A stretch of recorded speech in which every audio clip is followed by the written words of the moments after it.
Yamaha FZ V2 bike. তো এই বাইকে আমরা সবাই তো গোল্ডেন কালারই লাগাই, আমরা এই বাইকের সাথে ম্যাচিং করে দিব রেড কালারের ইয়ামাহা ছোকাবের স্টিকার সামনে।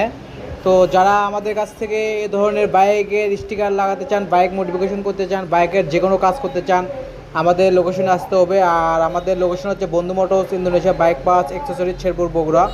তো এই বাইকটাতে কিন্তু আমরা দেখেন দুই পাশে কিন্তু ইয়ামাহা রেড কালারের শোকাপের স্টিকারটা আমরা লাগাই দিচ্ছি সুন্দরভাবে। আর এটা লাগানোর পর কিন্তু সুন্দর লাগবে, আমি দেখানোর চেষ্টা করব, ফুল ভিডিওটির সাথেই থাকবেন। আমি কিন্তু ওই পাশেও লাগাইছি, আমি এই পাশেও কিন্তু লাগাইছি অলরেডি। তো আমি দুই পাশে লাগানোর পর দেখাবো যে বাইকটা কেমন লুকস আসলো এই বাইকের। আর এই বাইকার ভাইকে আমি কিন্তু এটা জোর করে লাগাই দিয়েছি, বাইকার ভাইটি গোল্ডেন কালার লাগাতে চাইছিল, আমি রেড কালার ম্যাচিং করে লাগাই দিলাম এই বাইকার ভাইকে।